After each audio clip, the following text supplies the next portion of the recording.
Smartphone gaming di harga 2 jutaan semakin panas banget guys. Kenapa seperti itu? Karena ZTE keluarin produk terbarunya yaitu ZTE Nubia Neo 2 5G. Dimana HP ini tuh membawa prosesor yang itu-itu saja. Karena dia membawa prosesor yang namanya Uni-SoC Tiger T820.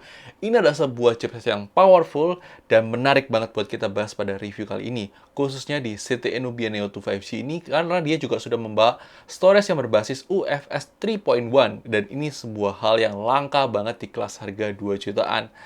Oleh karena itu, mari kita lakukan review dari ZTE Nubia Neo 2 5G ini ya guys. Sebelumnya kita ingin informasi kepada kalian bahwa kita mendapatkan unit ZTE Nubia Neo 2 5G dari distributor ponsel. Kalian bisa langsung saja check out di sana, di Tokopedia ataupun Shopee, kalau kalian tertarik untuk beli HP ini. Jadi jangan lupa langsung kunjungi distributor ponsel di Tokopedia ataupun Shopee ya guys. Jadi mari kita review dari HP ini. Sebagai sebuah HP gaming, HP ZTE Nubia Neo 2 5G ini sukses membawa desain yang memang berkesan banget sebagai HP gaming, di mana dia punya desain ala-ala mecha yang sangat menarik banget dan sangat berbeda banget di harga 2 jutaan.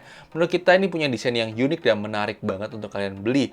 Sebuah desain yang menunjukkan bahwa ini adalah HP gaming ya guys. Kemudian, tidak hanya desain, tapi baterainya juga dipikirkan sebagai sebuah HP gaming. Dia dibekali oleh baterai 6000 mAh yang awet banget buat dipakai harian ya guys. Itu nyaman banget buat dipakai seharian. Ini juga upgrade dari generasi sebelumnya yang 4500 jadi 6000 mAh. Jadi peningkatannya cukup signifikan dibandingkan generasi sebelumnya ya guys. Kemudian untuk charging sendiri, HP ini juga dibekali oleh charger 33 watt, itu butuh waktu 1,5 jam untuk full charge. Itu suatu hal yang masih bagus, mengingat baterainya kapasitasnya 6000 mAh ya guys. Nah, sebagai HP gaming lagi, yang paling utama, yang paling dilihat yaitu adalah performance-nya. Bagaimana performance dari prosesor Uni-SoC Tiger T820? Mari kita bahas. Di mana HP ini sendiri memiliki spesifikasi singkat yang dibawa adalah menggunakan prosesor Uni-SoC Tiger T820, RAM 8GB, storage 256GB, UFS 3.1. Kemudian di sini itu dia punya spesifikasi yang menarik ya guys. Dan secara benchmark pun kita uji coba menggunakan benchmark Antutu benchmark itu bisa tembus sekitar 540 ribuan dengan mode performance. Kemudian untuk Geekbench 6 kalian juga bisa lihat skornya di layar kalian. Kemudian 3D Mark Wildlife Extreme Stress Test kalian bisa lihat skornya di layar kalian. Dan terakhir PCMA kalian bisa lihat skornya juga di layar kalian. Tentunya kita tidak bisa hanya melihat data sintetis doang, tapi kita perlu menguji performance real gamenya seperti apa. Kita coba game Mobile Legends, kalian bisa lihat tuh settingnya itu terbuka sampai rata kanan. Tapi untuk rata-rata FPS-nya tuh seperti terlock di 80 FPS. Itu agak disayangkan. Kita paham kenapa di lock seperti lock 80 FPS, itu karena manajemen panas di HP ini termasuk kurang maksimal untuk dipakai gaming, guys. Itu agak disayangkan. Menjadi catatan tersendiri. Jadi kalian bisa pakai cooler untuk mengcoolingkan dari gaming dari smartphone ini ya, guys. Kemudian game PUBG Mobile kan juga bisa lihat settingnya ini kebuka smooth extreme, itu suatu hal yang bagus di kelas harga 2 jutaan. Kemudian juga bisa lihat untuk rata-rata FPS-nya juga termasuk stabil ya, guys, untuk kelas harga 2 jutaan. Kemudian game COD Mobile kalian bisa lihat settingnya juga. Dan rata-rata FPS-nya juga. Ini masih termasuk stabil untuk dipakai buat gaming game COD Mobile ya guys. Kemudian terakhir game Genshin Impact, kalian bisa lihat settingnya. Dan rata-rata FPS-nya juga. Overall untuk rata-rata FPS-nya juga masih termasuk wajar untuk kelas harga 2 jutaan.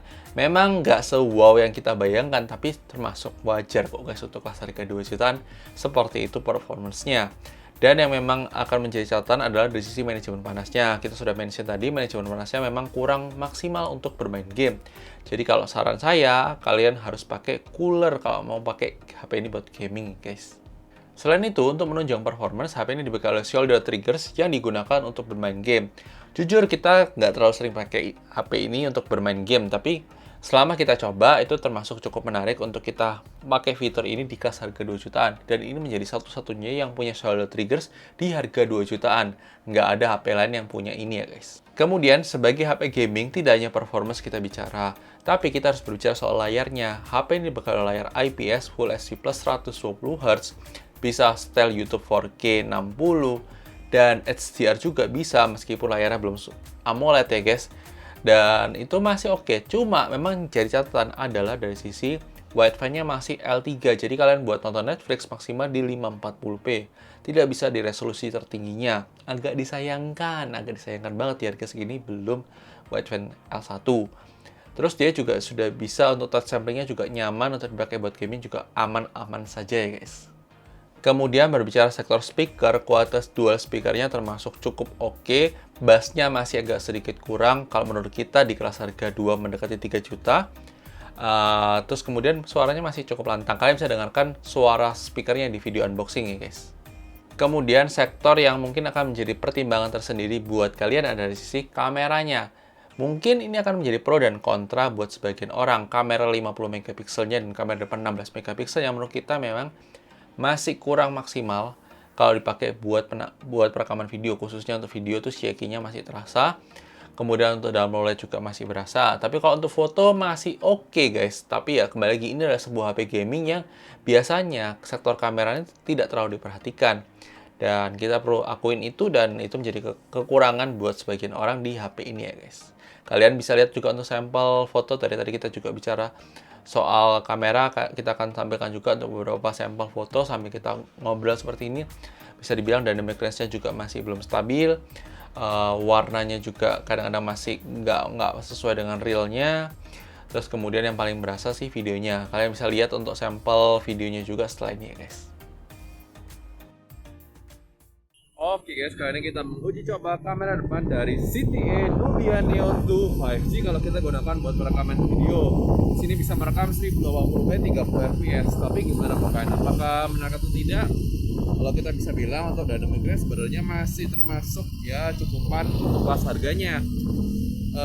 Masih perlu ada improvement dari sisi software, tapi ya menurut kita ini masih termasuk cukupan.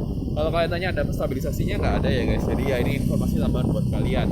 Oke, ini untuk kamera belakangnya kurang lebih seperti ini untuk kita gunakan buat perekaman video. Jadi kalau kalian tanya ada OIS-nya, jelas nggak ada. Dan ini adalah HP gaming, jadi kurang lebih seperti ini untuk kualitas kamera belakangnya. Gimana menurut kalian? Apakah bagus atau tidak? Silahkan tulis di kolom komentar ya guys. Oke guys, kali ini kita mau uji coba kamera depan dari ZTE Nubia Neo 2 5G kalau kita gunakan buat perekaman video dalam kondisi low light. Ya, memang masih akan berasa noise-nya. Wajar ya guys, di kelas harga 2 jutaan sampai sekarang belum ada yang bersih noise-nya. Bahkan di harga 5 juta juga sama. Jadi ya kalau kalian expect, ini sebenarnya termasuk lumayan ya guys untuk low light-nya. Tapi ya memang nggak stabil aja karena nggak ada stabilization-nya. Dan ini menarik banget ya, untuk kualitasnya kurang lebih seperti ini. Tapi ya gimana menurut kalian? Silahkan tulis di kolom komentar. Oke, ini untuk kamera belakangnya kurang lebih seperti ini. Dan gimana menurut kalian? Apakah bagus atau tidak? Kalau kita bisa bilang untuk kualitas kamera utama belakangnya ini gelap banget ya, maksudnya dia nggak di boosting juga, jadi memang kayaknya memang karena sensornya ya nggak terlalu ini ya, memang nggak terlalu fokus di kamera sih memang HP ini. Tapi ya kurang lebih seperti ini dalam kondisi low light memang agak kurang ya untuk kamera belakangnya. Kamera depannya masih lumayan karena dia di boosting, tapi kalau kamera belakangnya ini nggak di boosting jadi gelap banget ya. Tapi sekali lagi mungkin ini adalah preferensi tiap orang bisa beda-beda ya guys, tapi ya silahkan tulis di kolom komentar. Kemudian dari sisi security sendiri, HP ini sudah dibekali side fingerprint scanner dan juga sudah ada face unlock, sesuatu hal yang wajar untuk kelas harga 2 jutaan. Beberapa hal mengenai HP ini yang mungkin akan jadi pertimbangan tersendiri buat kalian, di mana HP ini hanya memiliki slot SIM card, dual SIM card tanpa micro SD slot. Jadi ini akan menjadi deal breaker buat sebagian orang ya guys. Kemudian HP ini untuk aplikasi zoom belum support virtual background zoom, memang karena keterbatasan dari prosesornya yang memang belum support ya guys. Kemudian HP ini sudah punya NFC, sudah support USB OTG, punya aplikasi FM radio, tapi tidak punya headphone jack 3,5 mm ya guys. Kemudian untuk navigasi Google Maps termasuk aman dan lancar, kita tidak temukan kendala yang berarti ya guys. Dan terakhir, untuk jaminan update software sendiri, dia mendapatkan jaminan update sampai Android 15, jadi dimulai dari Android 13, jadi ya masih oke lah guys untuk kelas harga 2 jutaan. Kesimpulannya, ini adalah HP yang menawarkan performance ready.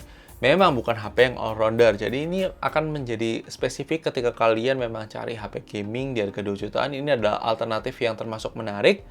Meskipun kompetitornya ada juga yang sudah all-rounder, tapi menurut kita ini masih termasuk lumayan menarik dari sisi prosesornya ya guys.